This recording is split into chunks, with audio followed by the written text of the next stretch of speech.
ഞാൻ എടുക്കാം. നിങ്ങൾ വരുന്നുണ്ടോ? അപ്പോൾ ശരി, bye. Nice meeting you. Nice to meet you. നിങ്ങൾ വരുമോ? ശരി, അപ്പോൾ bye. See you. Thank you. Passport scan ചെയ്യുക. Your visa is required. Please swipe it. എല്ലാം മെഷീനിലുള്ള പരിപാടിയാണ്.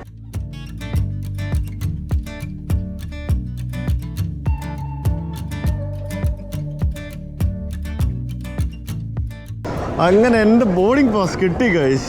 ഞാൻ പോകുന്നത് ന്യൂയോർക്കിലേക്കാണ്. റെയ്ക്കവിക് ടു ന്യൂയോർക്ക്. അയ്യോ, ഐസ്ലാൻഡ് എയറിലാണ് പോകുന്നത്. ഇതൊരു സംഭവമാണ്, എൻ്റെ ദൈവമേ. ഇത് അടിപൊളി എയർപോർട്ടാണോ? നല്ല കിടുക്കാച്ചി എയർപോർട്ടാണ്. നല്ല സ്പേഷ്യസ് എയർപോർട്ടാണ്. ബക്കത്ത് ഇവിടെയുണ്ട്, ബക്കത്ത്. അപ്പോൾ നമ്മളിനി സെക്യൂരിറ്റി ചെക്കിലേക്ക് പോകുന്നു. സെക്യൂരിറ്റി ചെക്കൊക്കെ ഭയങ്കര സിമ്പിളായിരുന്നു. തിരക്കൊന്നും ഇല്ലായിരുന്നു. തിരക്കം ഉണ്ടായില്ലല്ലോ, ഒന്നും പുറത്തെടുത്തിട്ടുണ്ട്. ആകെ ഐപാഡ് മാത്രം പുറത്തെടുത്തിട്ടാൽ മതിയായിരുന്നു. ഡ്രോൺ പോലും കയ്യിൽ നിന്ന് പുറത്തെടുത്തിട്ടുണ്ടായിരുന്നു. അത് കഴിഞ്ഞ് നമ്മൾ നേരെ നമ്മുടെ ഡ്യൂട്ടി ഫ്രീയിലേക്ക് കയറി. ഡ്യൂട്ടി ഫ്രീ അത്യാവശ്യം വലിയ ഒരു ഏരിയയാണ്. കുറേ സാധനങ്ങളുണ്ട്, എന്തൊക്കെയോ കുറേ സംഭവങ്ങൾ. Price highlights. എന്താണ് പ്രൈസ് ഹൈലൈറ്റ്സ്? ഡിസ്കൗണ്ടഡ് സോണാണെന്ന് തോന്നുന്നു. 4 മാഗ്നറ്റ് 3000 കൊറോണയ്ക്ക് കിട്ടും. കൊള്ളാമല്ലോ, ഇവിടെ ലാഭമാണല്ലോ. സാധാരണ എയർപോർട്ടിൽ കൂടുതലാണ് വരുന്നത്, ഇത് ഇച്ചിരി കുറവാണല്ലോ എയർപോർട്ടിൽ. ഈ സാധനം കണ്ടോ?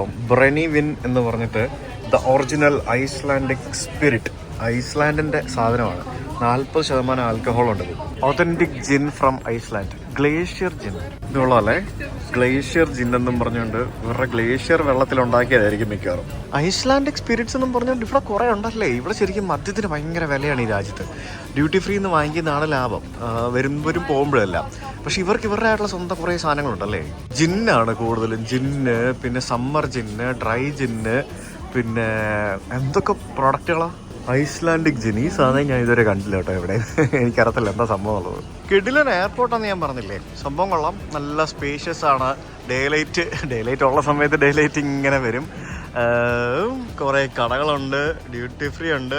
ഇവിടെയാണ് നമ്മുടെ ചേച്ചി വർക്ക് ചെയ്യുന്നത്, ശ്രേയ ചേച്ചി.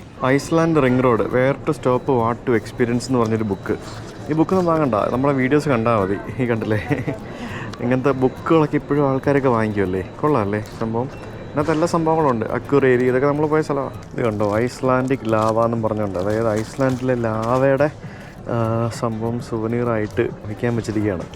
ഈ ലാവ സ്റ്റോൺസ്, അതായത് വോൾക്കാനിക് സ്റ്റോൺ വീട്ടിൽ വയ്ക്കുന്നത് ഭയങ്കര ലക്കാണെന്നാണ് മനോജേട്ടൻ പറഞ്ഞത്. അത് പറഞ്ഞാൽ എന്തായാലും വാങ്ങിച്ചേക്കാം. ഇത് ഭയങ്കര വലുത് മുതൽ ചെറുത് വരെ ഒത്തിരി സംഭവങ്ങളൊക്കെ ഉണ്ട് കേട്ടോ. നമുക്കൊരു മീഡിയം സൈസ് ഒരെണ്ണം വാങ്ങിക്കാം അല്ലേ. എൻ്റെ വീട്ടിൽ കൊണ്ട് വയ്ക്കാം. കല്ലാണിത്, വെറുതെ അതിലൂടെ കറങ്ങുന്ന സമയത്ത് അവിടെ നിന്ന് എടുത്താൽ മതിയായിരുന്നു. പൈസ കൊടുത്ത് വാങ്ങണ്ടായിരുന്നു. ഇതിപ്പോൾ പൈസ കൊടുത്ത് വാങ്ങണം. Thank you. സന്തോഷത്തോടെ തന്നെ വാങ്ങിച്ചു. ഇരുന്നോട്ടെ, സന്തോഷം വരുമെന്ന് അറിയാമല്ലോ. നോക്കട്ടെ. നിങ്ങൾ ഐസ്ലാൻഡ് വരികയാണെങ്കിൽ തിരിച്ചു പോകുമ്പം എയർപോർട്ടിൽ നിന്ന് വാങ്ങിച്ചാൽ മതി സോനിയറൊക്കെ. ഇവിടെയാണ് ഭയങ്കര ചീപ്പ്. പുറത്തേനെക്കാട്ടി ലാഭമാണ് ഇവിടെ. കാരണം ടാക്സ് ഫ്രീ ആണല്ലോ. പുറത്ത് ഭയങ്കര വിലയായിരുന്നു ഈ സാധനങ്ങളൊക്കെ.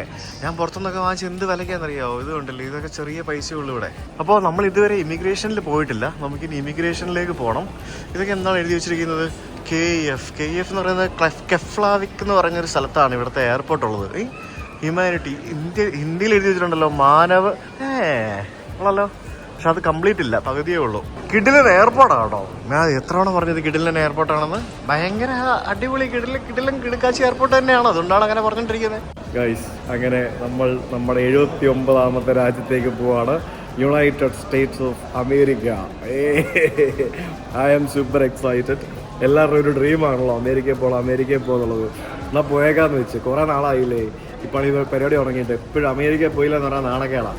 So we are exiting Iceland. We are going to New York. ഇങ്ങനത്തെ സ്ഥലങ്ങളൊക്കെ ഉണ്ടായിരുന്നു കേട്ടോ അവിടെ. Experience Iceland, wonder of the world ഉണ്ടോ. ഇതൊക്കെ എടുത്ത് ബ്ലൂ ലഗൂൺ നമ്മൾ പോയതാണ്. ഫസ്റ്റ് ഡേ വന്നപ്പോൾ പോയതാണ് ഇവിടെ ബ്ലൂ ലഗൂണിൽ പോയിട്ട് ഇതുപോലെ ഈ ഒരു ഹോട്ട് സ്പ്രിങ്ങിനകത്ത് ഇങ്ങനെ ഈ ചെളിയൊക്കെ എടുത്ത് ദേഹത്ത് വെച്ച് ഇങ്ങനെ കിടക്കാം. ഞാനിപ്പോൾ ഇമിഗ്രേഷൻ ഏരിയ എവിടെയാണെന്ന് തപ്പി പോവാണ്. വരുന്ന വഴിക്ക് അങ്ങോട്ട് കണ്ടായിരുന്നു.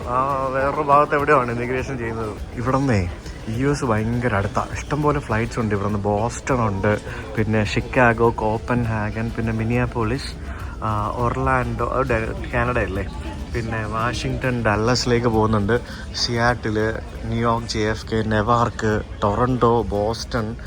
US പല സ്ഥലങ്ങളിലേക്ക് ഇവിടുന്ന് ഫ്ലൈറ്റ് ഉണ്ട്. ഈ ന്യൂയോർക്കൊക്കെ 6 മണിക്കൂർ താഴെ ഫ്ലൈ ഉള്ളൂ. ബോസ്റ്റണും 5.5 മണിക്കൂറൊക്കെ ഉള്ളൂ. അതാണ് ഇവിടെ നിന്നുള്ള പോയാലുള്ള ഗുണം എന്ന് പറയുന്നത്. ഭയങ്കര അടുത്താണ്. US ഏറ്റവും അടുത്തുള്ള ഒരു രാജ്യമാണ് ഐസ്ലാൻഡ് എന്ന് പറയുന്നത്. സോ ഐസ്ലാൻഡിൽ നിന്ന് വളരെ സിമ്പിളായിട്ട് 5.5 മണിക്കൂർ കൊണ്ട് പറക്കാം. പക്ഷേ ടിക്കറ്റ് റേറ്റ് ഉണ്ട് അത്യാവശ്യം. എനിക്ക് ഏകദേശം ഒരു $450 ആയി എനിക്ക് നമ്മുടെ ടിക്കറ്റ് എടുക്കുന്നതിന് ഇവിടുന്ന് അവിടെ പോകാനായിട്ട്. ഐസ്ലാൻഡ് എയറിൻ്റെ വിമാനത്തിലാണ് നമ്മൾ പോകുന്നത്. ഐസ്ലാൻഡ് എയർ എവിടെ നോക്കിയാലും 66 ഡിഗ്രി നോർത്തിൻ്റെ പരസ്യമാണ്. ഇതൊരു ഐസ്ലാൻഡിക് വിൻ്റർ വിയർ ബ്രാൻഡാണിത്. So we are going to passport control. ഇവിടുന്ന് യൂറോപ്യൻ സെക്ടറിലേക്കുള്ള ഫ്ലൈറ്റിനൊന്നും പാസ്പോർട്ട് കൺട്രോൾ ഇല്ലല്ലോ. ഇവിടുന്ന് UK അതേപോലെ തന്നെ വേറെ രാജ്യങ്ങൾ പിന്നെ US ഒക്കെ പോകുമ്പോൾ മാത്രമേ പാസ്പോർട്ട് കൺട്രോൾ ഉള്ളൂ. അങ്ങനെ ഞാൻ ഇമിഗ്രേഷൻ കഴിഞ്ഞു, അകത്ത് വന്നു. അകത്ത് വരുമ്പോൾ അകത്ത് വീണ്ടും ധാരാളം കടകളും ഡ്യൂട്ടി ഫ്രീ സംഭവങ്ങളും പരിപാടികളൊക്കെ ഉണ്ട്. അത്യാവശ്യം നല്ല തിരക്കുണ്ട്. ഇനി കംപ്ലീറ്റ് ഇൻ്റർനാഷണൽ ഡെസ്റ്റിനേഷൻസിലേക്കുള്ള വിമാനങ്ങളായിരിക്കും ഇവിടെ നിന്നുണ്ടാവുക. സംഭവങ്ങളൊക്കെ നമുക്ക് ഇവിടെ കാണാൻ സാധിക്കും. അങ്ങനെ തിരക്കുണ്ട് കേട്ടോ. ഇവിടെ വരുന്ന വഴിക്ക് ഒരു സംഭവം നടന്നു, ഞാൻ പറയാം. എവിടെയെങ്കിലും ഒന്ന് ഇരിക്കട്ടെ, എന്നിട്ട് ഞാൻ പറയാം. ഇങ്ങോട്ട് വരുന്ന വഴിക്ക് അത് എൻ്റെ ജീവിതത്തിൽ ആദ്യമായിട്ടാണ് ഞാൻ അത്തരത്തിലൊരു എക്സ്പീരിയൻസ് അനുഭവിക്കുന്നത്. ഇത് കണ്ടോ, ഇത് ഐസ്ലാൻഡിക് വൈക്കിംഗ് എന്ന് പറയും. ഇത് വൈക്കിങ്സ് ആയിട്ടുള്ള ആളുകളാണ് ഐസ്ലാൻഡിൽ ആദ്യമായിട്ട് വന്നതെന്നാണ് പറയുന്നത്. അവരുടെ ഒരു രൂപം എന്ന് പറയുന്നത് ഈ ഒരു രീതിയിലായിരുന്നു എന്നാണ് ഇവിടുത്തെ ആൾക്കാർ വിശ്വസിക്കുന്നത്. ഐസ്ലാൻഡ് എയറിൻ്റെ ബോയിങ് 757-200 വിമാനമാണ് ആ കാണുന്നത്. ഇതൊക്കെ ഭയങ്കര റെയറാണ്. ഇങ്ങനത്തെ കുറേ വിമാനങ്ങൾ നമുക്കിനി കാണാൻ പറ്റും US പോകുമ്പോൾ. ഞാനിവിടുന്ന് ഒരു വൈക്കിംഗ് ബിയർ, ഐസ്ലാൻഡിക് ബിയറും പിന്നെ കുറച്ച് ഫ്രൈസും വാങ്ങിച്ചു. നമുക്ക് കുറച്ച് സമയമുണ്ടല്ലോ, നമുക്ക് ഇവിടെ ഇരിക്കാൻ കുറച്ച് നേരം.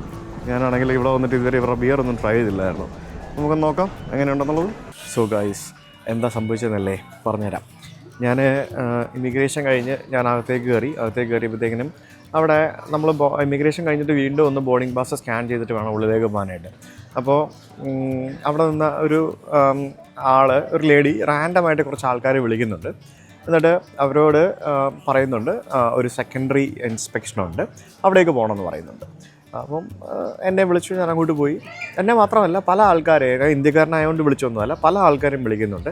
ചില ആൾക്കാരെ മാത്രം വിളിക്കുന്നുള്ളൂ, എല്ലാവരും വിളിക്കുന്നില്ല. ചില ആൾക്കാർ എയർലൈനിൻ്റെ ഇതാണെന്നാണ് പറയുന്നത്.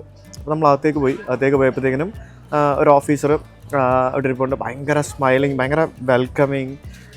പുള്ളി പാസ്പോർട്ടും ഇതും വാങ്ങിച്ചിട്ട് വേറൊരു ഓഫീസറിൻ്റെ കൊടുത്തിട്ട് അകത്തേക്ക് കൊണ്ടുപോയപ്പോഴത്തേക്കിനും ഒരു 10-15 മുറികൾ പോലെയുണ്ട്. ഓപ്പൺ റൂമാണ്. അപ്പം നമ്മളോട് ബാഗ് അവിടെ ടേബിളിൽ വെക്കാൻ പറഞ്ഞു.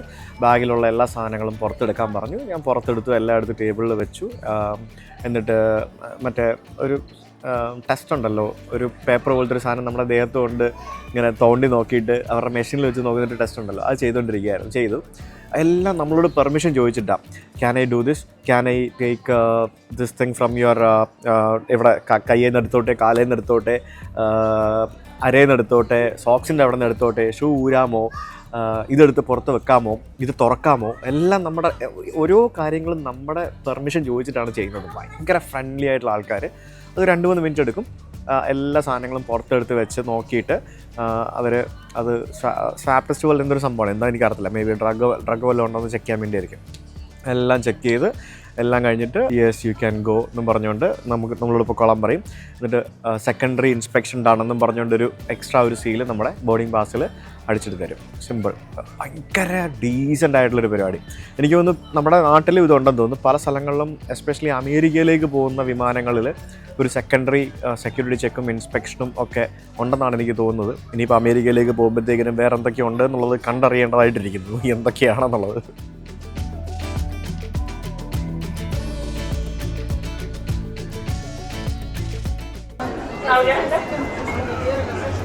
Okay, I didn't check this one. With the...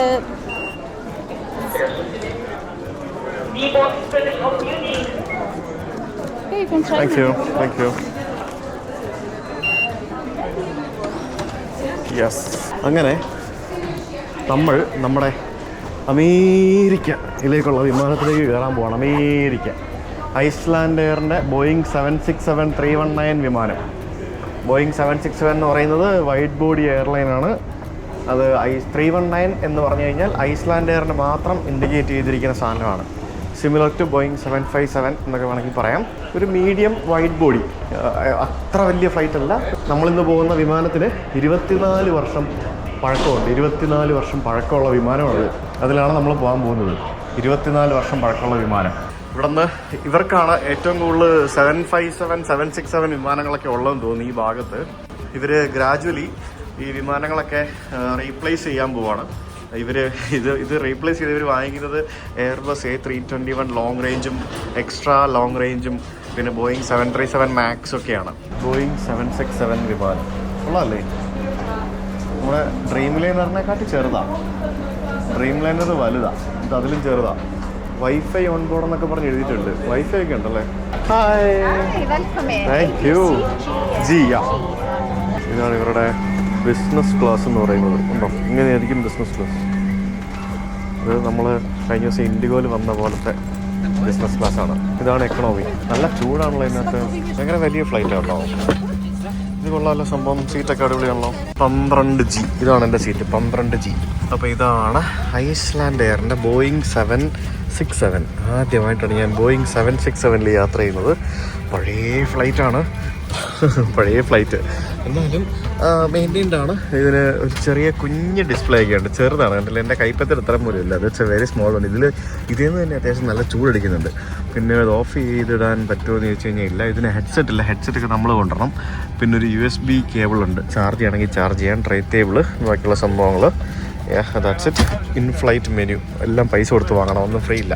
ഇത് നമ്മുടെ ഫ്ലൈ ദുബായ് പോലെയാണ്. ഹെഡ്ഫോൺസിന് 3.5 പൗണ്ടോ യൂറോ 350 രൂപ. പിന്നെ ബ്ലൂടൂത്ത് ട്രാൻസ്മിറ്റർ, ഐഷെയ്ഡ്, ഇയർ പ്ലഗ് ഇതൊക്കെ വിൽക്കാൻ വെച്ചിരിക്കുകയാണ്. പിന്നെ വൈഫൈ ഉണ്ടെന്ന് എഴുതിയിട്ടുണ്ട്. അത് ഫ്രീ ആണോ പെയ്ഡ് ആണോ എന്ന് അറിയത്തില്ല. മീൽസൊക്കെ ഒന്നുകിൽ പ്രീ ബുക്ക് ചെയ്യണം, ഇല്ലെങ്കിൽ ഇതിനകത്തുനിന്ന് പർച്ചേസ് ചെയ്യണം. അത്യാവശ്യം എക്സ്പെൻസീവ് ആണ് ഡ്രിങ്ക്സൊക്കെ. 6 മണിക്കൂർ നീണ്ട ഫ്ലൈറ്റിൽ നൂഡിൽസും പിന്നെ ഇതുപോലത്തെ സംഭവങ്ങളൊക്കെ ഉള്ളൂ. ഞാൻ ഇങ്ങനൊന്നും അല്ല അമേരിക്കയ്ക്ക് പോകുമ്പോൾ ആദ്യമായിട്ട് പോകണമെന്ന് വിചാരിച്ചിരുന്നത്. രാജാവിനെ പോലെ രാജകീയമായി നല്ല ബിസിനസ് ക്ലാസ്സിൽ ഫസ്റ്റ് ക്ലാസ്സിലൊക്കെ പോകണമെന്നായിരുന്നു ആഗ്രഹം. പക്ഷെ ഇങ്ങനെ ആയിപ്പോയി. കുഴപ്പമില്ല, തിരിച്ചു പോകുന്നത് ഞാൻ ബിസിനസ് ക്ലാസ്സിലാണ്. ഏതാണെന്നല്ലേ സർപ്രൈസ്, വെയിറ്റ് ആൻഡ് സീ. ഈ ഫ്ലൈറ്റിൻ്റെ ഫോർവേഡ് ഏരിയയിലാണ് ഞാൻ സീറ്റ് ബുക്ക് ചെയ്തിരിക്കുന്നത്. ഞാൻ സീറ്റ് സെലക്ട് ചെയ്ത് വാങ്ങിച്ചാണ്. ഏകദേശം 20 യൂറോയോ 2,500 രൂപ എങ്ങാണ്ട് ഈ സീറ്റ് സെലക്ട് ചെയ്യുന്നതിന് ഞാൻ കൊടുത്തിരുന്നു. അതെന്തായാലും നന്നായി, കാരണം ബാക്കിലൊക്കെ സീറ്റ് ഫ്രീ ആയിരുന്നു. ഫ്രീ എന്ന് പറഞ്ഞാൽ പൈസ കൊടുക്കണ്ടായിരുന്നു. അപ്പോൾ ഇവിടെ എനിക്ക് ബോർഡിങ് കംപ്ലീറ്റ് ആയി. എനിക്ക് 2 പേർക്കുള്ള സീറ്റ് ഒരുമിച്ച് കിട്ടി. സൈഡ് ആരുമില്ല, അപ്പുറത്ത് ആരുമില്ല, എൻ്റെ പുറകിലും ആരുമില്ല. കണ്ടില്ലേ? ഇവിടുത്തെ ആൾക്കാരൊന്നും പൈസ മുടക്കൂല, ചെറിയ കാര്യത്തിനൊന്നും പൈസ മുടക്കൂല. അവരൊക്കെ ഭയങ്കര നമ്മളെക്കാട്ടി പിശുക്കന്മാരാണ് ഈ യൂറോപ്യൻസും അമേരിക്കൻസും ഒക്കെ. നമ്മൾ അറിയാത്തതുകൊണ്ടാണ്. ഇവിടുത്തെ ബിസിനസ് ക്ലാസ് കണ്ടില്ലേ? നമ്മുടെ നാട്ടിലൊക്കെ എന്ത് അടിപൊളിയാണ് ബിസിനസ് ക്ലാസ്സൊക്കെ. നമ്മുടെ നാട്ടിലൊക്കെ ശരിക്കും ബോർഡിങ് കംപ്ലീറ്റ്. ഏഷ്യയിലൊക്കെ വിമാനയാത്ര എന്ന് പറയുന്നത് ലക്ഷറിയാണ് ശരിക്കും. ഗൾഫിലും അവിടെ ഇവിടെയൊക്കെ. ഇങ്ങോട്ടൊക്കെ വന്നു കഴിഞ്ഞാൽ വിമാനയാത്ര എന്ന് പറയുന്ന ഒരു നെസസിറ്റിയാണ്. അതിനൊരിക്കലും ഇവർ ലക്ഷറി ആയിട്ട് കാണുന്നില്ല. ഇതൊരു ഭയങ്കര അഫോർഡബിൾ. നമ്മൾ ബസ്സിൽ കയറി പോകുന്ന പോലെ നിസ്സാര സമയം കൊണ്ട് ഇരുന്ന് പോകുന്നു, അത്രേ ഉള്ളൂ. ആ ഒരു കൺസെപ്റ്റാണ് കൂടുതലും. നമ്മളിപ്പോൾ ബോയിങ് 767 അല്ലേ, അപ്പുറത്ത് കിടക്കുന്നത് ബോയിങ് 757-200 എന്ന് പറഞ്ഞ വിമാനമാണ്. ബോയിങ് 757. അതിൻ്റെ റോൾസ് റോയ്സിൻ്റെ എൻജിൻ കണ്ടോ? എൻജിനൊക്കെ മഞ്ഞ കളറിലാണ് പെയിൻ്റ് അടിച്ചിരിക്കുന്നത്. ഇവരുടെ വിമാനങ്ങളിൽ പലതിനും പല കളറാണ് കേട്ടോ, പല രീതിയിലാണ് കളറൊക്കെ കൊടുത്തിരിക്കുന്നത്. ബോയിങ് 757-200 മഞ്ഞ കളറിലെ റോൾസ് റോയ്സ് എൻജിൻ. നമ്മുടേത് റോൾസ് റോയ്സ് ആണെന്ന് എനിക്ക് അറിയത്തില്ല, കാണത്തില്ല ഇവിടെ ഇരുന്നാലും. പക്ഷേ കളർ മഞ്ഞയല്ല, നീലയാണ്. ഈ വിമാനം ഒരു വൃത്തിയാക്കിയിട്ട് പോലും ഇല്ലെന്ന് തോന്നുന്നു. ഇതിന് മുമ്പ് യാത്ര ചെയ്ത ഏതോ പാസഞ്ചേഴ്സ് കഴിച്ച മിഠായിയും പിന്നെ പേപ്പറിൻ്റെ കഷ്ണവും ടിഷ്യൂ പേപ്പറിൻ്റെ കഷ്ണവും പൊടിയും ബിസ്ക്കറ്റിൻ്റെ കഷ്ണവും പൊടിയും അതും ഇതൊക്കെ ഇതിനിടയ്ക്ക് കിടക്കുന്നുണ്ടോ? ഇതൊക്കെ കണ്ടിട്ടാണ് നമ്മളെ എയർ ഇന്ത്യനെ ആൾക്കാർ കുറ്റം പറയുന്നത്. ഇതൊക്കെ നോക്ക്, നമ്മുടെ എയർ ഇന്ത്യയിൽ ഇങ്ങനെ കാണത്തില്ല, അറ്റ്ലീസ്റ്റ് വൃത്തിയെങ്കിലും ആയിരിക്കും. ഇത് നോക്ക്, കച്ചറ. പിന്നെ സീറ്റ് അത്യാവശ്യം പുഷ് ബാക്ക് ഉണ്ട് കേട്ടോ. ഇത് അടിപൊളിയായിട്ട് ചാരി കിടക്കാം, ഇങ്ങനെ ചാരി കിടക്കാം. അത് ചാരുമ്പോഴത്തേക്കിനും ഈ അടിയിലത്തെ സീറ്റും കൂടെ മുമ്പോട്ടാവുന്നുണ്ട്. നല്ല കംഫർട്ടബിൾ ആണ് കേട്ടോ, അടിപൊളി. കൊള്ളാം, ഞാൻ അഡ്ജസ്റ്റ് ചെയ്തൊക്കെ വയ്ക്കാം. സീറ്റ് കൊള്ളാം.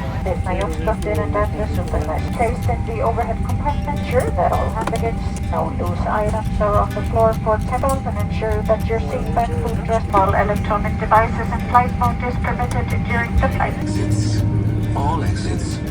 Passengers seated by an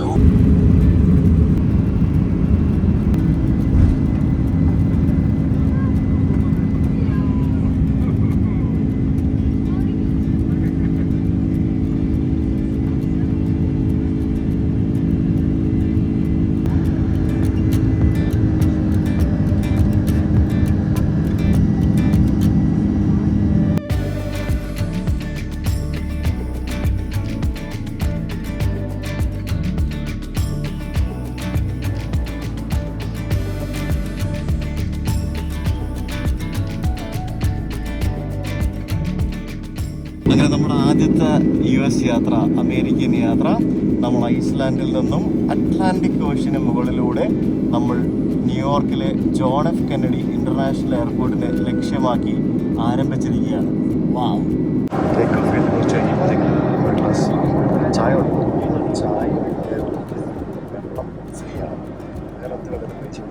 ഞാൻ എൻ്റെ എക്കണോമി സീറ്റ് ബിസിനസ് ക്ലാസ് ആക്കി ഗൈസ്. നോക്കൂ, റൂക്കിയൊക്കെ കണ്ട് ലാവിഷായിട്ട്. ഇത് കൊള്ളാം, വിശാലമായിട്ടിരിക്കാം ഗൈസ്, വിശാലമായിട്ട്. ഗൈസ്, നമ്മളിപ്പോൾ ഐസ്ലാൻഡ് അല്ല ഗ്രീൻലാൻഡിൻ്റെ മേളിൽ കൂടെയാണ് ഫ്ലൈ ചെയ്തുകൊണ്ടിരിക്കുന്നത്. ഞാൻ പെട്ടെന്നൊരു ടർബുലൻസ് വന്നപ്പോൾ ഒന്ന് തുറന്ന് നോക്കിയതാണ്. ഇത് ഗ്രീൻലാൻഡാണ്. നമ്മൾ ഐസ്ലാൻഡിൽ നിന്ന് ഗ്രീൻലാൻഡിൻ്റെ മുകളിൽ കൂടെ ആയിരിക്കും നമ്മൾ US ഫ്ലൈ ചെയ്യുക. അത് പൊളിച്ച് ഇത് ഞാൻ കുറേ നേരം മുന്നേ തുറന്ന് നോക്കേണ്ടതായിരുന്നു. ഇതാണ് ഗ്രീൻലാൻഡ് എന്ന് പറയുന്നതാണ് ശരിക്കും ഐസ്ലാൻഡ്. ഇവിടെ താഴെ ആ കാണുന്നത് കടലാണ്. കടല് ഐസ് ആയി കിടക്കുന്ന കേട്ടോ, അന്റാർട്ടിക്കൊക്കെ പോലെ. ഗ്രീൻലാൻഡ് അങ്ങനെയാണ്. ഗ്രീൻലാൻഡിൽ വളരെ കുറച്ച് ആൾക്കാരെ താമസമൊക്കെ ഉള്ളൂ. ഗ്രീൻലാൻഡ് നമുക്ക് വരണം, വെരി സോൺ ഞാൻ വരും. പച്ചപ്പ് വളരെ കുറവുള്ള ഒരു സ്ഥലമാണ് ഗ്രീൻലാൻഡ് എന്ന് പറയുന്നത്. ഗ്രീൻലാൻഡ് വരണമെന്നുണ്ടെങ്കിൽ നമുക്ക് ഡെൻമാർക്കിൻ്റെ ഒരു വിസ എടുക്കണം, എന്നാൽ മാത്രമേ നമുക്ക് ഗ്രീൻലാൻഡ് വരാൻ പറ്റുള്ളൂ.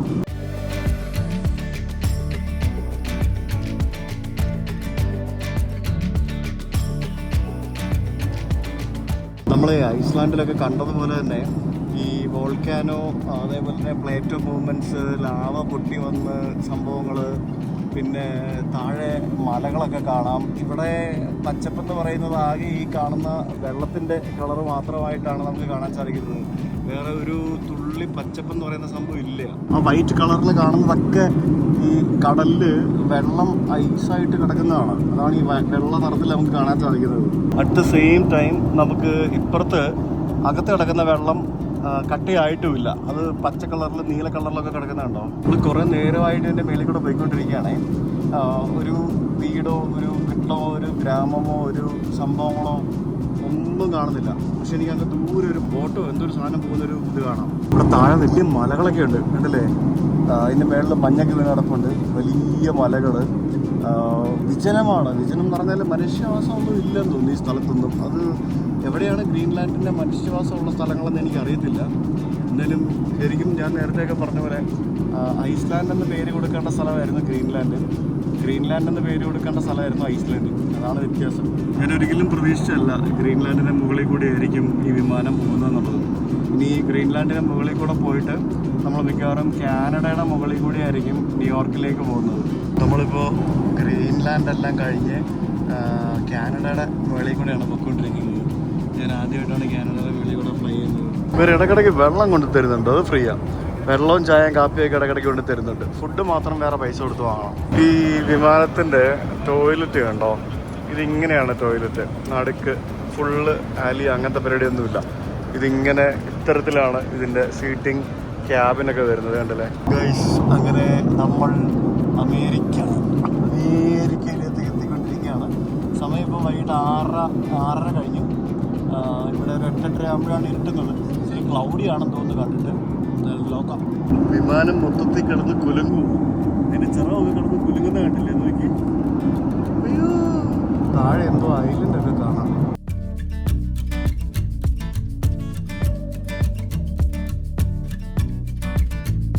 മൊത്തം കാർമേഘമാണല്ലോ, ഒന്നും കാണുന്നില്ല. എല്ലാം കാർമേഘമാണ്, ഇരുണ്ടിരിക്കുന്നു. എന്നാലും എവിടെ എൻ്റെ ന്യൂയോർക്ക്? ഇങ്ങനെയൊന്നും അല്ലല്ലോ ഞാൻ അമേരിക്കയിൽ ലാൻഡ് ചെയ്യുമ്പോൾ എക്സ്പെക്ട് ചെയ്തിരുന്ന സംഭവങ്ങൾ. ഇതെന്താ ഇങ്ങനെയൊക്കെ? ഈ ഫ്ലൈറ്റിൽ വൈഫൈ ഉണ്ടായിരുന്നു, ഫ്രീ അല്ല, €12 വിമാനം ഫുൾ ഡ്യൂറേഷൻ ഉപയോഗിക്കുന്നതിന് വേണ്ടി. കുഴപ്പമില്ലായിരുന്നു, അത്യാവശ്യം സ്പീഡുണ്ടായിരുന്നു. എനിക്ക് കുറേ കാര്യങ്ങൾ അത് ഉണ്ടായിരുന്നതുകൊണ്ട് ചെയ്യാൻ പറ്റി. അതേ എന്തൊക്കെയാണ് ഇപ്പോൾ കാണാൻ കണ്ടോ? കുറേ ബോട്ടുകൾ അങ്ങോട്ടും ഇങ്ങോട്ടൊക്കെ പോകുന്നു. അമേരിക്കനെ പറ്റി ഒരു അന്തം കുന്തവും ഇല്ലാതാണ് ഞാനിപ്പോൾ അമേരിക്കയിലേക്ക് വന്നിരിക്കുന്നത്. ഞാൻ ആദ്യമായിട്ടല്ലേ വരുന്നേ. അമേരിക്കയിലെ കൃഷിസ്ഥലങ്ങളൊക്കെ കാണാൻ കേട്ടോ.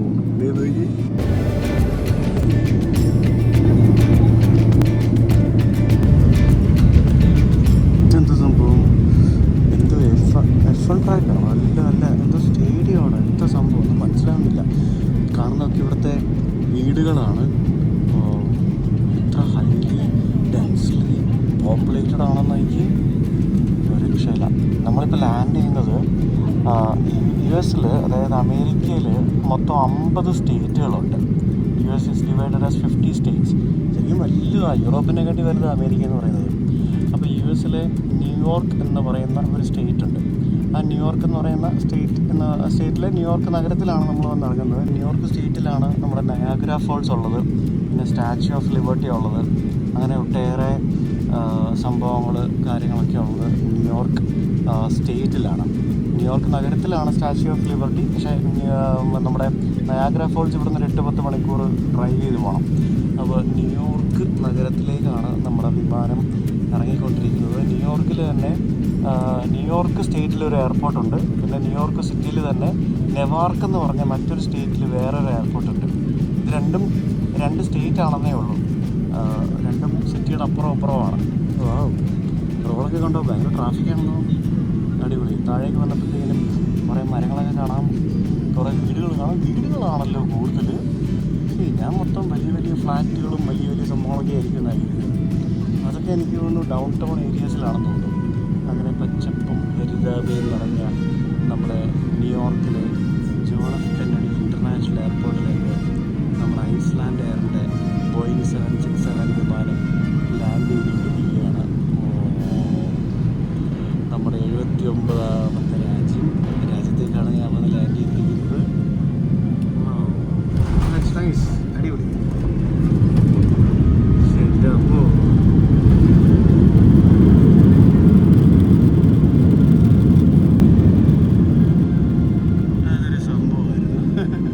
ലോകത്ത് ഏറ്റവും കൂടുതൽ വിമാനങ്ങളുള്ള രാജ്യമാണ് അമേരിക്ക, USA. എയർ ട്രാഫിക്കിൻ്റെ ഏറ്റവും ഡെൻസിറ്റി ഏറ്റവും കൂടിയ ഒരു രാജ്യം കൂടിയാണ് അമേരിക്ക. ഇവിടെ ഇപ്പോൾ വൈകിട്ട് 6:45. നമ്മുടെ ഇന്ത്യയിൽ രാവിലെ 4:30, അതായത് നാളെ രാവിലെ 4:30. 9.5 മണിക്കൂർ പുറകിലാണ് നമ്മൾ. ഇന്ത്യനെക്കാട്ടി 9.5 മണിക്കൂർ പുറകിലാണ് നമ്മൾ. ഞാനിങ്ങനെ ഐസ്ലാൻഡ് വഴി വന്നതുകൊണ്ട് എനിക്ക് ജെറ്റ് ലാഗ് ഒന്നും ഉണ്ടാകത്തില്ല. കാരണം ഐസ്ലാൻഡ് ഇവിടെ തമ്മിൽ 2 മണിക്കൂറിൻ്റെ വ്യത്യാസമേ ഉള്ളൂ. ഇറങ്ങിയ ഉടനെ ഇൻ്റർനെറ്റ് കിട്ടി. ഞാൻ ഐറാലോ എടുത്തിട്ടുണ്ടായിരുന്നു. ഐറാലോ സിമ്മ്, ഐറാലോ ആപ്പ് ഡൗൺലോഡ് ചെയ്തിട്ട് നിങ്ങൾക്ക് ഇവിടെ നേരത്തെ പർച്ചേസ് ചെയ്ത് വെച്ച് കഴിഞ്ഞാൽ ഇവിടെ വരുമ്പോൾ തന്നെ അത് ആക്റ്റീവ് ആയിക്കോളും. $20 മറ്റോ അൺലിമിറ്റഡ് 30 ഡേയ്സ്, അല്ല 20 അല്ല, $30-40 $40 അൺലിമിറ്റഡ് ഒരു മാസത്തേക്കുള്ള ഇൻ്റർനെറ്റ് കിട്ടുന്നുണ്ട്. 20 GB ധാരാളം, മോർ ദാൻ ഇനഫ്. ഐറാലോ ഡൗൺലോഡ് ചെയ്യുമ്പം സുജിത്ത് 4285 എന്ന് പറഞ്ഞിട്ട് കൂപ്പൺ കോഡ് യൂസ് ചെയ്താൽ നിങ്ങൾക്ക് $3 നിങ്ങളുടെ അക്കൗണ്ടിൽ കിട്ടും. $3 ഡിസ്കൗണ്ട് കിട്ടും. എനിക്കും കിട്ടും $3. ഐറാലോ ഇല്ലാത്തവരൊന്ന് ഡൗൺലോഡ് ചെയ്തു. ഇനി നമുക്ക് കുറേ വ്യത്യസ്തമായ വിമാനങ്ങൾ കാണാം. Delta, Aer Lingus, JetBlue. വിമാനങ്ങളുടെ ചാകരയാണ് അവിടെ. American, JetBlue, Delta. ഇതെല്ലാം ഭയങ്കര എക്സ്പെൻസീവ് കേട്ടോ. നമുക്ക് ടിക്കറ്റൊക്കെ നോക്കുമ്പോഴേക്കും ഭയങ്കര എക്സ്പെൻസീവാണ് ഇതെല്ലാം.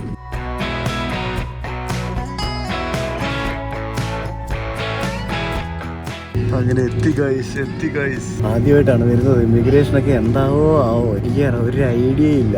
പോയി നോക്കാം. എല്ലാവരും ചാടി എണീറ്റ് തുടങ്ങി. Yes, America. ഇതാണ് ഇതിൻ്റെ മറ്റേ ബിസിനസ് ക്ലാസ്. ഇത് ഇൻഡിഗോയിലൊക്കെ ഉണ്ടായിരുന്ന പോലെ തന്നെ സെയിം സംഭവം. കാലുകുത്തി. ഇവിടെ ചൂടാണ് കേട്ടാ, ചൂടാണ് ഗൈസ്, ചൂട്.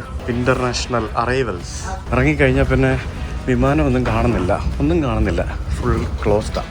US citizens, PR, airline crew, global entry, visitor വിസയിൽ വരുന്ന ആൾക്കാർ ഇപ്പം തന്നെ തരംതിരിച്ചു. Welcome to the United States. ഇതാരും ഇല്ലല്ലോ ഇവിടെ, വെൽക്കം ചെയ്യാൻ പോലും ആരുമില്ലല്ലോ. അടിപൊളി. ഞാൻ വന്നത് ഇവിടുത്തെ ഏതോ ഒരു ചെറിയ ഒരു എയർപോർട്ടിൻ്റെ ടെർമിനലിലേക്കാണ്. ടെർമിനൽ 7 എന്ന് പറഞ്ഞ സ്ഥലത്തേക്കാണ് വന്നത്. ഇവിടെ അകത്തും തിരക്കില്ല, പുറത്തും തിരക്കില്ല. അടിപൊളി. ഇവിടെ പുറത്തിറങ്ങി വരുമ്പോഴത്തേക്കിനും ഇവിടെ ടെർമിനൽ എക്സ്പാൻഷൻ്റെ ഒക്കെ വർക്ക് നടന്നുകൊണ്ടിരിക്കുന്നു. നമുക്കിവിടെ നിന്നൊരു എയർ ട്രെയിൻ എന്ന് പറഞ്ഞൊരു ട്രെയിനിൽ കയറണം. എന്നിട്ട് വേണം നമുക്ക് ഇവിടേക്ക് പോകാനായിട്ട്. എവിടെ പോകാനായിട്ട്? ന്യൂയോർക്ക് ഡൗൺ ടൗണിൽ പോകാനായിട്ട്. ഞാൻ അവിടെയാണ് താമസിക്കാനായിട്ട് ഹോട്ടൽ ബുക്ക് ചെയ്തിരിക്കുന്നത്, നമ്മുടെ ടൈം സ്ക്വയറിൻ്റെ ഒക്കെ അടുത്തായിട്ട്. ഇതാണ് അമേരിക്കയിലേക്ക് ഇറങ്ങി വന്നപ്പോഴത്തേക്കിനും ഞാൻ കണ്ട ഫസ്റ്റ് സംഭവം എന്ന് പറയുന്നത്. ഇനി കഥകൾ പറയട്ടെ. ഫ്ലൈറ്റിൽ നിന്ന് നേരെ ഇറങ്ങി വന്നു, ചെറിയ എയർപോർട്ട് ടെർമിനൽ. അവിടെ നിന്ന് നേരെ ഇറങ്ങി വന്ന് നേരെ ഇമിഗ്രേഷനിലേക്കാണ് പോകുന്നത്. സർപ്രൈസിംഗ്ലി ഇമിഗ്രേഷനിൽ ആരുമില്ല. ഞങ്ങളുടെ സമയത്ത് ഈ ഒരു ഫ്ലൈറ്റ് മാത്രം ഉണ്ടായിരുന്നുള്ളൂ തോന്നുന്നു. ഒറ്റ മനുഷ്യനില്ല ഇമിഗ്രേഷനിൽ. അപ്പോൾ അവിടെ ചെന്ന് ഒരു 5 മിനിറ്റിനുള്ളിൽ, ലൈക്ക് എൻ്റെ മുമ്പിൽ ഒരു 10 പേര് 15 പേരുണ്ടാവും. 5 മിനിറ്റിനുള്ളിൽ ഓഫീസർ അടുത്തേക്ക് പോയി. ചെന്നപ്പോൾ തന്നെ ഫസ്റ്റ് ഇംപ്രഷൻ എന്ന് പറഞ്ഞാൽ അവിടെ മുടിഞ്ഞ അടി കിടക്കുന്നു. ഒരു അമേരിക്കൻ പാസ്പോർട്ട് ഉള്ളൊരു പെണ്ണ് അവിടെ കിടന്ന് ബഹളമാണ്, ഒരു ചെറിയ പെണ്ണ് അവിടെ കിടന്ന് ബഹളമാണ്. ബഹളം എന്ന് പറഞ്ഞാൽ പുള്ളിക്കാരി ഗ്ലോബൽ എൻട്രി എന്നും പറഞ്ഞുകൊണ്ട് ഇവിടെ ഇമിഗ്രേഷൻ ഫാസ്റ്റ് ആക്കാനായിട്ട് എന്തോ ഒരു പരിപാടിയുണ്ട്. അതിൻ്റെ കൗണ്ടറിൽ ഓഫീസർ ഇല്ലാതെന്ന് പറഞ്ഞുകൊണ്ട് അവരവിടെ കിടന്ന് ബഹളമൊക്കെ. എനിക്ക് ഇമിഗ്രേഷൻ ഓഫീസിലൊക്കെ ഇമിഗ്രേഷൻ്റെ അവിടെയൊക്കെ കിടന്ന് ആരെങ്കിലും ബഹളം ഉണ്ടാക്കുകൂടിയത് ഞാനിങ്ങനെ ആലോചിക്കുമായിരുന്നു. എന്താ സംഭവം നമ്മളെ വേറെ എവിടെയൊക്കെയാണ് ഇമിഗ്രേഷൻ അവിടെ കിടന്ന് ബഹളം ഉണ്ടാക്കിയാൽ പിടിച്ച് തൂക്കി പുറത്തിടുന്നത്. നമ്മളെ ആടി പോലും പറ്റില്ല. അവിടെ കിടന്ന് ബഹളം ആരും മൈൻഡ് ചെയ്യുന്നില്ല. അവിടെ കിടന്ന് ബഹളത്തോടെ ബഹളം ആരും മൈൻഡ് ചെയ്യുന്നില്ല. ഓഫീസേഴ്സും ആരും മൈൻഡ് ചെയ്യുന്നില്ല. പകുതി ഓഫീസേഴ്സും കൗണ്ടറുകൾ കാലിയായിരുന്നു. അപ്പോൾ ബാക്കിയുള്ളവരെ ക്യൂവിലേക്ക് കടത്തി വിട്ടു. അപ്പോൾ ഞാൻ പോയി പാസ്പോർട്ട് കൊടുത്തു കഴിഞ്ഞപ്പോഴത്തേക്കിനും പുള്ളി ഒന്നും ചോദിച്ചില്ല. പുള്ളി അവിടെ ഇറങ്ങി ജയിച്ചുകൊണ്ടിരിക്കുകയാണ്. എന്നിട്ട് is is your first time in New York? ഞാൻ പറഞ്ഞ അല്ല US. ഞാൻ പറഞ്ഞാൽ അത് ആദ്യമായിട്ടാണ് വരുന്നത്. നിൻ്റെ ഇവിടുത്തെ അഡ്രസ്സ് എന്താണെന്ന് ചോദിച്ചു. ഞാൻ പറഞ്ഞു ഹോട്ടലിൻ്റെ അഡ്രസ്സ് പേര് പറഞ്ഞു കൊടുത്തു. പുള്ളി അത് അവിടെ കമ്പ്യൂട്ടറിൽ എൻ്റർ ചെയ്തു. എനിക്ക് തോന്നുന്നു അവർക്ക് എൻ്റെ ഫസ്റ്റ് ടൈം വരുന്നവർക്ക് അല്ലെങ്കിൽ എന്തെങ്കിലും അഡ്രസ്സ് കൊടുക്കണമായിരിക്കും. അഡ്രസ്സ് എൻ്റർ ചെയ്തു. പുള്ളി ചോദിച്ചു what's the purpose of your travel എന്ന് പറഞ്ഞു. ഞാൻ പറഞ്ഞു ഞാൻ ഒരു 10 ദിവസത്തെ ട്രിപ്പിന് വന്നതാണ്, ഒരു 10-15 ദിവസത്തെ ട്രിപ്പിന് വന്നതാണ്. അപ്പോൾ എന്താ ട്രിപ്പ്? ഞാൻ പറഞ്ഞു ഒന്നുമില്ല, വെറുതെ ഫ്രണ്ട്സിനെ ആരും മീറ്റ് ചെയ്യുന്നില്ല. ഞാൻ പറഞ്ഞു മീറ്റ് ചെയ്യുന്നുണ്ട്. ഓക്കെ ഫൈൻ, നീ എന്ത് ചെയ്യുന്നത് ചോദിച്ചു. ഞാൻ പറഞ്ഞു യൂട്യൂബറാണെന്ന് പറഞ്ഞു. ഞാൻ പറഞ്ഞു നമ്മുടെ മറ്റേ വിസയ്ക്ക് പോകാൻ നേരം അവിടത്തെ പോലെ തള്ളി. യൂട്യൂബറാണെന്ന് പറഞ്ഞപ്പോഴത്തേക്കിനും എന്താ പറയുക, പുള്ളി ചോദിച്ചു യൂട്യൂബിൽ നല്ല പൈസ കിട്ടുമല്ലേ? ഞാൻ പറഞ്ഞ കുഴപ്പമില്ല, യൂട്യൂബിൽ നിന്ന് ഇത്ര നാളും 5-6 കൊല്ലമായിട്ട് പൈസ കിട്ടുന്നുണ്ടായിരുന്നു. അതിൻ്റെ ഒരു കൂറാണ് ഈ രാജ്യത്തോട്. ഈ രാജ്യമാണ് എന്നെ ഈ രാജ്യത്തു നിന്നാണ് പൈസ കിട്ടുന്നത്, അതുകൊണ്ട് കാണാൻ വേണ്ടി വന്നാന്ന് പറഞ്ഞു. അപ്പോൾ പുള്ളി പറഞ്ഞു എത്ര സബ്സ്ക്രൈബേഴ്സ് ഉണ്ട്? ഞാൻ പറഞ്ഞു 2 മില്യൺ മേലെ ഉണ്ടെന്ന് പറഞ്ഞു. അപ്പോൾ ഇതിന് പുള്ളി പാസ്പോർട്ട് കൊടുത്തിട്ട് വാ എന്നൊക്കെ പറഞ്ഞിട്ട് ഇവരങ്ങനെ ആണല്ലോ, ഓവർ എക്സൈറ്റ്മെൻ്റ് ആണല്ലോ, വാ എന്നൊക്കെ പറഞ്ഞിട്ട് എന്നിട്ട് ഫൈൻ ഓക്കെ ഗുഡ് എന്നും പറഞ്ഞിട്ട് പാസ്പോർട്ടിൽ സ്റ്റാമ്പ് ചെയ്തു. പലരും പറയുന്നുണ്ട് പാസ്പോർട്ടിൽ സ്റ്റാമ്പ് ചെയ്യില്ല എന്നൊക്കെ പറഞ്ഞു. Stamp on passport. അപ്പോൾ ഇതാണ് ന്യൂയോർക്ക് JFK എയർപോർട്ടിലെ ടെർമിനൽ 7 എന്ന് പറയുന്നത്. അപ്പോൾ അവിടെ ഇറങ്ങി മുമ്പോട്ട് വന്ന് നേരെ തന്നെ ഇവിടെ എയർ ട്രെയിൻ എന്നും പറഞ്ഞുകൊണ്ടൊരു സാധനം കിട്ടും. ഈ എയർ ട്രെയിനിൽ കയറി വേറെ എവിടെ പോയി ഇറങ്ങണം. എന്നിട്ട് അവിടെ നിന്ന് നമുക്ക് വേറെ ട്രെയിൻ എടുത്തിട്ട് വേണം സിറ്റിയിലേക്ക് പോകാനായിട്ട്. ഇവിടെ നിന്ന് ജമൈക്ക സ്റ്റേഷൻ വരെ പോകുന്ന ട്രെയിൻ ആണെന്ന് തോന്നുന്നു. അത് ഫ്രീ ആണോ എന്താ? ഇവിടെ ടിക്കറ്റ് എടുക്കുന്ന പരിപാടിയൊന്നും കാണുന്നില്ലല്ലോ. ഇവിടെ നിന്ന് ഈ കാണുന്ന ഹോവാർഡ് ബീച്ച് സ്റ്റേഷൻ അല്ലെങ്കിൽ ജമൈക്ക സ്റ്റേഷൻ ഇവിടേക്ക് പോകുന്ന ട്രെയിനുകൾ ഫ്രീ ആണെന്നാണ് തോന്നുന്നത്. കാരണം ഇവിടെ വേറെ സംഭവങ്ങളൊന്നും കാണുന്നില്ല. പിന്നെ ഊബറും പിന്നെ അങ്ങനത്തെ ടാക്സികളൊക്കെ ബുക്ക് ചെയ്യണമെന്നുണ്ടെങ്കിൽ അത് വേറെ ഏതൊരു സ്റ്റേഷൻ, ഈ ട്രെയിനിൽ കയറി വേറെ എവിടെ പോയി ഇറങ്ങിയിട്ട് അവിടെ നിന്ന് വേണം പോകാനായിട്ടെന്നൊക്കെ എഴുതി വെച്ചിട്ടുണ്ട്. അപ്പോൾ ഇതാണ് ന്യൂയോർക്കിലെ ജോൺ എഫ് കെന്നഡി എയർപോർട്ടിൽ ഞാൻ വന്നപ്പോൾ കണ്ട കാഴ്ച. അത് വേറെ ഏതോ ടെർമിനലാണ്. അവിടുത്തെ എമിറേറ്റ്സ് ഒക്കെ കിടക്കുന്നുണ്ട് അവിടെ ദൂരെ. എമിറേറ്റ്സ് കിടപ്പുണ്ട്. എനിക്ക് തോന്നുന്നു എയർ ഇന്ത്യ മറ്റൊക്കെ ഇവിടെ ആയിരിക്കും വരുന്നത്. നമുക്ക് എന്തെങ്കിലും തിരിച്ചു പോകുമ്പോൾ വിശദമായിട്ട് കാണാം. ഇത് ഇവിടുത്തെ സ്കൈ ട്രെയിൻ പോലത്തെ ഏതോ ഒരു ചെറിയ സെറ്റപ്പാണ്. എനിക്ക് തോന്നുന്നു ഈ ടെർമിനലുകൾ ചുറ്റി അങ്ങോട്ടും ഇങ്ങോട്ടും ഒക്കെ പോകാൻ വേണ്ടിയുള്ള സംഭവം. സമയം ഇപ്പോൾ രാത്രി 7:30 മണിയായി ഇവിടുത്തെ. എനിക്കാണെങ്കിൽ നന്നായിട്ട് വിശക്കുന്നുണ്ട്. ഞാൻ എന്നാലും ഇമിഗ്രേഷനൊക്കെ ഭയങ്കര ക്വസ്റ്റ്യനിങ് ആയിരിക്കും. അങ്ങനെ എന്നോട് റിട്ടേൺ ടിക്കറ്റ് ചോദിച്ചില്ല, എവിടെ താമസിക്കുന്നതെന്ന് ചോദിച്ചില്ല, കയ്യിൽ പൈസ ഉണ്ടോയെന്ന് ചോദിച്ചില്ല. ചിലപ്പോൾ ഇതൊക്കെ ഞാൻ ഐസ്ലാൻഡിൽ നിന്ന് വന്നതുകൊണ്ടായിരിക്കാം. കാരണം ആ വിമാനത്തിൽ ഞാൻ മാത്രമേ ഉണ്ടായിരുന്നുള്ളൂ ഇന്ത്യക്കാരായിട്ട്, അതുകൊണ്ടായിരിക്കാം. അല്ലാതെ എന്നോട് വേറെ ഒന്നും ചോദിച്ചില്ല. ഒന്നും ചോദിച്ചില്ല. അതെന്തായിരിക്കും? അങ്ങനെ ആയിരിക്കുമല്ലേ, അറിയില്ല. മേ ബി നമ്മൾ ഇത്രയും ട്രാവൽ ചെയ്യുന്നുണ്ട്, പാസ്പോർട്ട് നോക്കുമ്പോഴത്തേക്കിനും കുറേ ട്രാവൽ ഹിസ്റ്ററി കാണുമല്ലോ, അതുകൊണ്ടായിരിക്കാം. ശരിക്കും നമ്മുടെ നാട്ടിൽ നിന്നൊക്കെ വിമാനത്തിൽ കയറുമ്പോഴത്തേക്കിനും വിമാന കമ്പനികളാണ് ചോദിക്കുന്നത് റിട്ടേൺ ടിക്കറ്റ് വേണം. പിന്നെ അങ്ങനെ പല സംഭവങ്ങൾ റിക്വയർമെൻറ്റ് പറയുന്ന വിമാന കമ്പനികളാണ്. ഭയങ്കര സ്ട്രിക്റ്റ് ആണെന്ന് കേട്ടിട്ടുണ്ട്. ഇത് വിമാന കമ്പനി എന്നോടൊന്നും ചോദിച്ചില്ല, ഇമിഗ്രേഷനിൽ എന്നോടൊന്നും ചോദിച്ചില്ല, ആരും ഒന്നും ചോദിച്ചില്ല. എത്ര സിമ്പിളായിട്ട് ഞാൻ കയറി അമേരിക്ക തന്നെ. എനിക്ക് അമേരിക്കയിൽ എത്തിയെന്ന് പോലും തോന്നുന്നില്ല. അപ്പോൾ ഈ ട്രെയിനിൽ നമുക്ക് കയറണം. അപ്പോൾ ടെർമിനൽ 7 നിന്ന് ഞാൻ ട്രെയിനിൽ കയറി. ഞാൻ വന്ന വിമാനം എന്തേ കിടക്കുന്നത്? ഇതാണ് നമ്മൾ വന്ന ഐസ്ലാൻഡ് എയറിൻ്റെ വിമാനം. പിന്നെ കുറേ വിമാനങ്ങളുണ്ട്. ബ്രിട്ടീഷ് എയർവേസ്, ഇത് ഖത്തർ എയർവേസ്. ഈ അമേരിക്കൻ എയർലൈൻസും ബ്രിട്ടീഷ് എയർവേസും ഒരൊറ്റ ടെർമിനലിൽ നിന്നാണ്. ആ ടെർമിനലാണ് ഇപ്പോൾ എത്തുന്നത്. ഒത്തിരി ടെർമിനലുണ്ട് കേട്ടോ ഇവിടെ. കാരണം ഇവിടുത്തെ one of the busiest airport in the United States and the world ആണ്. അപ്പോൾ അതുകൊണ്ട് തന്നെ തിരക്ക് കുറയ്ക്കാൻ വേണ്ടി ഇവർ കുറേ ടെർമിനൽ ഉണ്ടാക്കി വെച്ചിട്ടുണ്ട്. ഇത് ടെർമിനൽ 8. അപ്പോൾ നിങ്ങൾ ബ്രിട്ടീഷ് എയർവേസിലൊക്കെ വരികയാണെങ്കിൽ ഈ ടെർമിനലായിരിക്കും വരുന്നത്. ഇത് കുറച്ചുകൂടെ വലിയ ടെർമിനലാണ്. കണ്ടോ അവിടെ ഫിന്നെയർ, പിന്നെ വേറെ ഏതാ കിടക്കുന്നത്, ഏതോ ഒരെണ്ണം കിടപ്പുണ്ട്. ഈ ട്രെയിനിലിരുന്ന എല്ലാ ടെർമിനലും കണ്ടുകൊണ്ട് പോകാൻ തോന്നുന്നു. എനിക്കിതുവരെ അമേരിക്കയിൽ വന്നൊരു ഫീൽ കിട്ടിയില്ല ഗൈസ്. നമ്മളിപ്പോൾ റൺവേക്ക് അടിയിലേക്ക് പോയിക്കൊണ്ടിരിക്കുകയാണ്.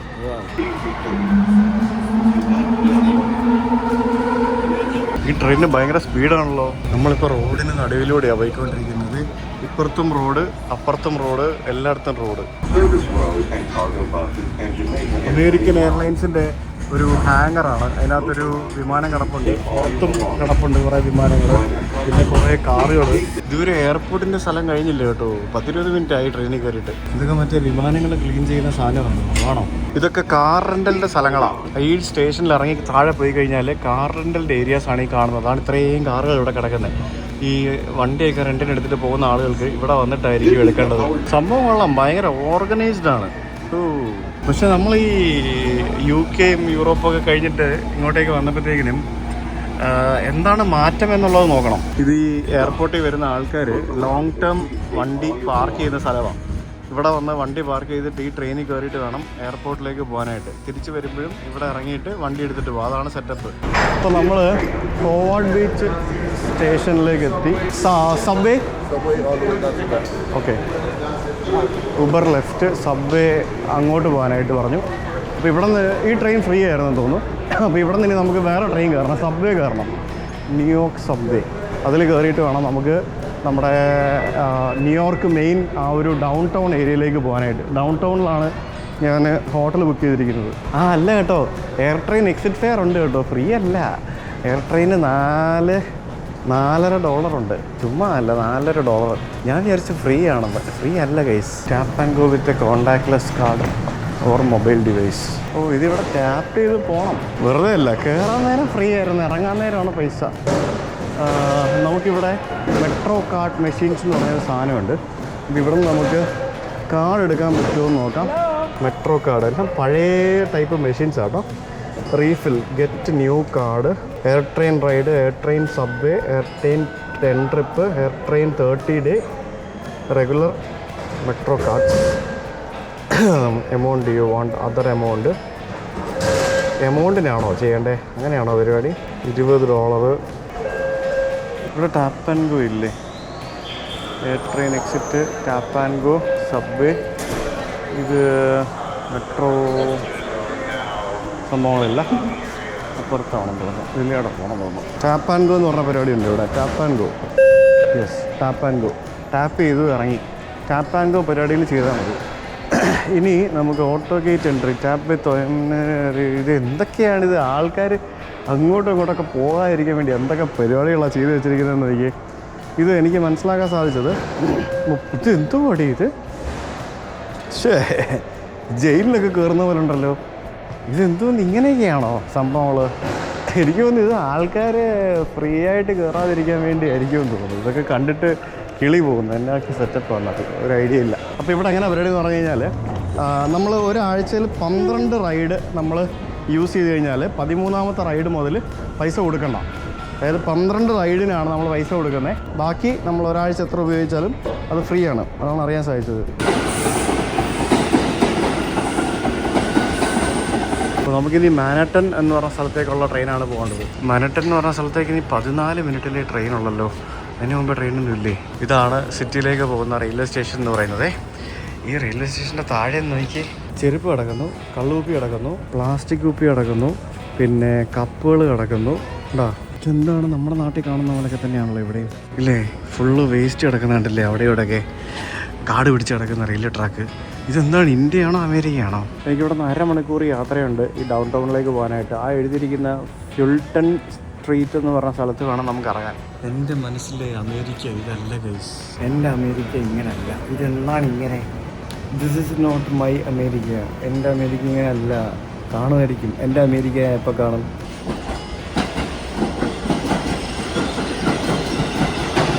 ട്രെയിനൊന്നും കാണാൻ ഒരു ഭംഗിയില്ല. നമ്മുടെ കൊച്ചി മെട്രോയ്ക്ക് എന്ത് ലുക്കാണ് കാണാനായിട്ട് അല്ലേ? നമുക്ക് പോകണ്ട ട്രെയിൻ വന്നു.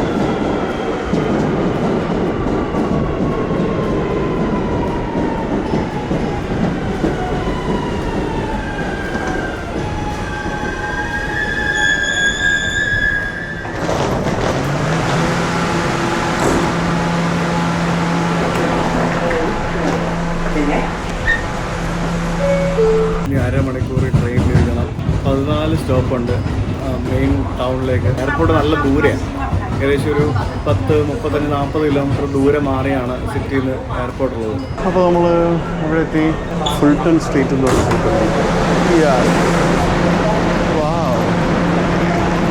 ഇപ്പോൾ അയ്യോ മേളിലോട്ട് പോകാനായിട്ട് സ്റ്റെപ്പാണ്. നമുക്ക് അവിടെ ലിഫ്റ്റ് ഉണ്ട്, ലിഫ്റ്റിൽ കയറിപ്പോൾ. Thank you. അപ്പോൾ അങ്ങനെ നമ്മൾ വേറെ എവിടെയോ വന്നെത്തി. ഇനി ഇവിടെ നിന്ന് വീണ്ടും എങ്ങനെയൊക്കെയോ പോകണം. ഈ കച്ചവടക്കാരൊക്കെ ഉണ്ടല്ലോ, ചൈനയിലൊക്കെ കാണുന്ന പോലെ. അവർ ചൈനക്കാരാണല്ലോ. അടിപൊളി. എന്തുമല്ലേ ഈ സബ്വേയിലോട്ട് ഇറങ്ങി കഴിഞ്ഞ് കഴിഞ്ഞാൽ മര്യാദയ്ക്ക് ഇൻ്റർനെറ്റും കിട്ടത്തില്ല, GPS ഇല്ല. മനസ്സിലായോ? അതാണ് അവസ്ഥ. ന്യൂയോർക്കിൽ ആരും ഇല്ലാത്ത റെയിൽവേ സ്റ്റേഷൻ കണ്ടിട്ടുണ്ടോ? ഞാൻ കണ്ടു. ഫുൾട്ടൺ സ്ട്രീറ്റിൽ ഞാൻ ആക്ച്വലി വന്ന് ഇറങ്ങിയതാണ്. അപ്പോൾ ഇവിടെ നിന്ന് കുറച്ചധികം നടക്കണം. അപ്പോൾ ഒരു ട്രെയിനും കൂടെ എടുത്തു കഴിഞ്ഞാൽ നമുക്ക് എൻ്റെ ഹോട്ടലിൻ്റെ മുമ്പിൽ പോയി ഇറങ്ങാൻ സാധിക്കുമെന്ന് അറിഞ്ഞു. അപ്പോൾ പിന്നെ അങ്ങോട്ട് വന്നാൽ ഇവിടെ വന്നപ്പോൾ ആരുമില്ല. ഇവിടുത്തെ ട്രെയിനെല്ലാം കുറേ ഗ്യാപ്പാണ് കേട്ടോ, ഭയങ്കര ലാഗാണ്, ഒത്തിരി ടൈം എടുക്കും. 6 മിനിറ്റ് 14 മിനിറ്റ് എന്നൊക്കെ പറഞ്ഞിരിക്കുന്നതാണ്ടല്ലേ, ഒത്തിരി ടൈം എടുത്തിട്ടാണ് വരുന്നത്. ഇവിടുത്തെ കൺസെപ്റ്റാണ് ഈ ഡൗൺ ടൗൺ, അപ്പ് ടൗൺ എന്നൊക്കെ പറയുന്നതാണ്ടല്ലേ. ബ്രൂക്ലിൻ എന്ന് പറയുന്നത് നമ്മൾ എയർപോർട്ടൊക്കെ ഇരുന്ന സ്ഥലമായിരുന്നു. നമ്മളിപ്പോൾ ഉള്ളത് മാനട്ടൺ എന്ന് പറഞ്ഞ സ്ഥലത്താണ്. മാനട്ടൺ, ബ്രൂക്ലിൻ, എന്തൊക്കെ പേരുകളല്ലേ. There comes my train. Actually ഞാൻ എയർപോർട്ടിൽ നിന്ന് ജമൈക്ക സ്റ്റേഷനിൽ പോയിട്ട് ഈ ട്രെയിൻ എടുത്താൽ മതിയായിരുന്നു എന്നാണ് എനിക്കിപ്പോൾ മനസ്സിലാക്കാൻ സാധിച്ചത്. ഞാനൊന്ന് ചുറ്റിക്കറങ്ങിപ്പോയി. അങ്ങനെ നമ്മൾ എത്തിയിരിക്കുകയാണ്. ഇതിൻ്റെ എക്സിറ്റിന് എവിടെ തപ്പി പിടിക്കാം? എക്സിറ്റ് ഇതെന്തുവാടേ ഇത്? ഇതൊക്കെ ഇറങ്ങാനുള്ള സ്ഥലമാണോ? ഇങ്ങനെയൊക്കെയാണോ ഇറങ്ങുന്നത്? Exit Beaver Street. അയ്യോ, അങ്ങനെ ഞാൻ എത്തി ഗൈസ്, ന്യൂയോർക്ക്. ഇതാണ് ഞാൻ മനസ്സിൽ കണ്ട ന്യൂയോർക്ക്. നോക്കൂ, വലിയ വലിയ അമ്പരചുംബികളായിട്ടുള്ള കെട്ടിടങ്ങളൊക്കെ ആയിട്ട്. ഹായ്, ഓ ദൈവമേ, ഞാൻ വന്നിറങ്ങിയത് ന്യൂയോർക്ക് സ്റ്റോക്ക് എക്സ്ചേഞ്ചിൻ്റെ താഴെയാ. വാവ്, ബ്രോഡ് സ്ട്രീറ്റിലെ ന്യൂയോർക്ക് സ്റ്റോക്ക് എക്സ്ചേഞ്ചാണ് ഈ കാണുന്നത്. ഇവിടെയൊക്കെ സുവനീർ ഷോപ്പുകളൊക്കെ ഉണ്ട്. ആൾക്കാരൊക്കെ അവിടെ ഇവിടെയൊക്കെ കിടന്നുറങ്ങുന്നു. ഇത് കൊള്ളാട്ടാ സംഭവം അല്ലേ? നമ്മുടെ മറ്റേ വേൾഡ് ട്രേഡ് സെൻ്റർ അല്ലേ, മറ്റേ തകർന്ന് വീണ വേൾഡ് ട്രേഡ് തകർന്ന് വീണല്ല, തകർത്ത വേൾഡ് ട്രേഡ് സെൻ്റർ, അത് ഇതിൻ്റെ തൊട്ടടുത്താ. അപ്പോൾ ഇതെന്തായാലും കയറി വന്നത് കണ്ടത് വലിയ സർപ്രൈസിങ് ആയിരുന്നു. അപ്പോൾ ഇത് ഇവിടെ എന്താണെന്ന് ചോദിച്ചു കഴിഞ്ഞാൽ ഹോട്ട് ഡോഗ് സംഭവങ്ങൾ, ചില്ലി ഡോഗ് എന്നൊക്കെ പറഞ്ഞുകൊണ്ട് കുറേ സാധനങ്ങളുണ്ട്. ഇപ്പം കഴിക്കണോ അതോ ഹോട്ടലിൽ പോയി കഴിക്കണോ? ഇതെന്ത് തട്ടുകടയാണല്ലോ ഇത്. ഇത് രസമാണല്ലോ രാത്രിയിൽ. അടിപൊളി മോനെ. ഞാൻ ഏതോ നല്ലൊരു സ്ഥലത്താട്ടോ താമസിക്കുന്നേ. ഞാൻ ആക്ച്വലി ഫസ്റ്റ് നമ്മുടെ ടൈം സ്ക്വയറിൽ ഹോട്ടൽ എടുക്കാമെന്നുള്ള പ്ലാനായിരുന്നു, ടൈം സ്ക്വയർ. പിന്നെ ഞാൻ ഓർത്തു ടൈം സ്ക്വയറിന് കുറച്ച് മാറി എടുക്കാമെന്ന് വിചാരിച്ചു. കാരണം ടൈം സ്ക്വയർ ഭയങ്കര എക്സ്പെൻസീവാണ്. എക്സ്പെൻസീവ് എന്ന് പറഞ്ഞാൽ എല്ലാം എക്സ്പെൻസീവ് തന്നെയാണ്. മിനിമം ഒരു 15,000-20,000 രൂപ ഇല്ലാതെ ഈ ഭാഗത്തൊന്നും റൂം കിട്ടത്തില്ല. ഇല്ലെങ്കിൽ പിന്നെ പുറത്തെവിടെങ്കിലും മാറി നിൽക്കണം. ഞാൻ ആക്ച്വലി ഇതിൽ കയറി വരണ്ടായിരുന്നു, പക്ഷേ ഞാനിത് മിസ്സായി. ഇവിടെ എവിടെയാണ് എൻ്റെ ഹോട്ടൽ? എൻ്റെ മോനെ, ഇത് ഏതൊക്കെ കെട്ടിടമാണ് എന്താണെന്നൊന്നും എനിക്കറിയത്തില്ല. അതൊക്കെ ഞാൻ അടുത്ത ദിവസങ്ങളിൽ കാണിച്ചു തരാം. ഇത് ഇവിടെ ഒരു പള്ളിയുണ്ട്, പിന്നെ കുറേ വലിയ കെട്ടിടങ്ങൾ കാണാം. ഇപ്പോഴാണ് ഞാൻ വിചാരിച്ച അമേരിക്ക ആയത്. ഇവിടെ എല്ലാം പണി നടക്കുക, എന്തൊക്കെയോ പണികൾ നടക്കുക. ഭയങ്കര ചൂടാണ്, നല്ല ചൂടാണ്. ഐസ്ലാൻഡ് തണുപ്പായിരുന്നെങ്കിൽ ഇങ്ങോട്ടേക്ക് വന്നപ്പോഴത്തേക്കും ചൂടായി. ഇപ്പോൾ സമ്മറാണല്ലോ, വിൻ്ററിൽ വരുമ്പോൾ ഇവിടെ ഭയങ്കര തണുപ്പായിരിക്കും. ഇതാണ് ഗൈസ് എൻ്റെ ഹോട്ടൽ, ഹോട്ടൽ ഇൻഡിഗോ. ഇതാണ് എൻ്റെ ഹോട്ടൽ, 50 ട്രിനിറ്റി പാലസ്. വലിയ ഹോട്ടലാണ്, അല്ല വലിയ ബിൽഡിങ്. ഇവിടെ എല്ലാം വലിയ ബിൽഡിങ്ങാണ്. All good? Sorry, yeah, I'm just getting you your voucher right now. Sorry. Ready? പെട്ടെന്ന് താടി. From 7 to 11. 7 to 11, right? Yeah. Every day, and then from 11 to midnight, lunch and dinner, and then they do have a happy hour every day from 7 to 12 to 7. Okay. Vouchers are here. You'll be on 29th floor. Yeah. Elevators over to your right. Thank you. If you ever need anything, just dial 0. We are open Sure. 24 hours. Thank you. ഇതും നമ്മുടെ Holiday Inn കയറുന്ന തന്നെ ഒരു ഹോട്ടലാണ്. Breakfast free തന്നിട്ടുണ്ട്. ലിഫ്റ്റാണ് ഇവിടുത്തെ ഏറ്റവും വലിയ ചടങ്ങെന്ന് കേട്ടിട്ടുണ്ട്. ഇവിടെ ഉള്ള പല ഹോട്ടലുകളിലെയും പല ബിൽഡിങ്ങുകളിലെയും, കാരണം എല്ലാം വലിയ ബിൽഡിങ്ങുകളായിരിക്കും, ചെറിയ ലിഫ്റ്റേ ഉണ്ടാവുകയുള്ളൂ, ഒത്തിരി ടൈം എടുക്കുന്നൊക്കെ കേട്ടിട്ടുണ്ട്. 29ാമത്തെ നിലയില്ല, 29ാമത്തെ നില.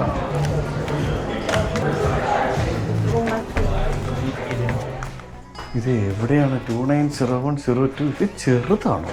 എന്താ സംഭവം മനസ്സിലാകുന്നില്ലല്ലോ. 203 290 03 ഇവിടെ കണ്ടു. ഒന്നും പറയണ്ട. ഇവിടെ എന്ന് പറഞ്ഞു കഴിഞ്ഞാലേ ഇവിടെയൊക്കെ ഭയങ്കര എക്സ്പെൻസീവാണ്. ജപ്പാനൊക്കെ പോയ പോലെയാണ് നമുക്ക് സംഭവം, മനസ്സിലായോ? അത്ര എക്സ്പെൻസീവ് ആയിരിക്കും. അടിപൊളി ഉള്ള അത്യാവശ്യം പെട്ടി തുറന്ന് വയ്ക്കാനുള്ള സ്ഥലം ഉണ്ടെന്ന് തോന്നുന്നു.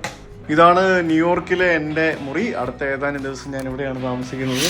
ഇവിടെ നിന്ന് പുറത്തേക്ക് നോക്കുമ്പോഴത്തേക്കിനും അയ്യോ എന്തൊക്കെയോ വലിയ കെട്ടിടങ്ങളൊക്കെ കാണാം. എന്താ സംഭവം എന്നൊന്നും അറിയില്ല. അപ്പുറത്തെന്താ ഓഫീസൊക്കെയാണെന്ന് തോന്നുന്നു. എന്തൊക്കെയോ കുറേ കെട്ടിടങ്ങളൊക്കെ കാണാം.